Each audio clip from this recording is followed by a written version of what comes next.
Pasar adalah proses penentuan harga melalui penawaran dan permintaan. Dalam konteks pemikiran Abu Yusuf, Ibnu Talmiyah, Ibnu Khaldun, dan Al-Ghazali itu terdapat persamaan dalam penekanan pentingnya keadilan dan moralitas dalam mekanisme pasar. Jadi mereka itu menekankan bahwa perlunya persaingan yang sehat, kejujuran, keterbukaan, dan keadilan dalam pasar. Namun dari pendapat mereka itu terdapat perbedaan pandangan mengenai intervensi pemerintah dalam penetapan harga. Jadi dalam konteks zaman modern saat ini, khususnya itu di Indonesia sendiri itu mekanisme pasar masih relevan, namun perlu disesuaikan dengan prinsip-prinsip ekonomi syariah dan kebutuhan pasar bebas. Jawaban nomor 3 ialah dalam perspektif ekonomi makro Islam, terdapat faktor-faktor yang mempengaruhi permintaan dan penawaran. Jadi beberapa faktor tersebut yang mempengaruhi penawaran dalam perekonomian Islam itu antara lain itu yang pertama maslahah, yang kedua keuntungan, yang ketiga harga barang, yang keempat jumlah produsen atau penjual, yang selanjutnya jumlah dan harga barang substitusi serta biaya produksi.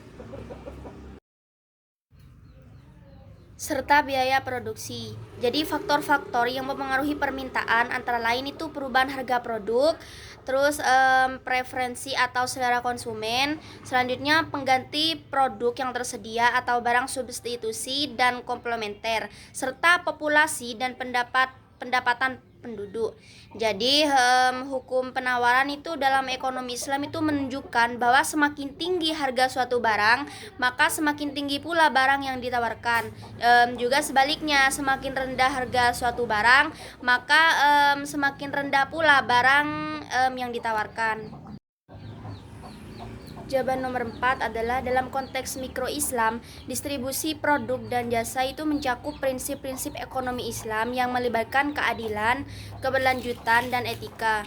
Jadi pemahaman ini mencakup praktik distribusi yang menghormati prinsip syariah, seperti misalnya itu adil dalam pembagian keuntungan, terus menghindari riba atau suku bunga, dan memastikan perlakuan yang setara terhadap semua pihak dalam rantai distribusi. Nah, ini juga dapat melibatkan pemahaman dan penerapan zakat sebagai mekanisme distribusi kekayaan yang lebih adil dalam masyarakat mikro Islam. Salah satu upaya pemerintah yang dapat mengatasi distorsi pasar itu biasanya melalui regulasi yang bijaksana, penegakan hukum yang kuat, dan kebijakan yang mendukung transparansi serta persaingan sehat. Nah, dengan mengidentifikasi penyebab distorsi pasar itu sendiri dan merumuskan solusi yang tepat, biasanya itu pemerintah dapat menciptakan lingkungan ekonomi yang lebih seimbang dan adil.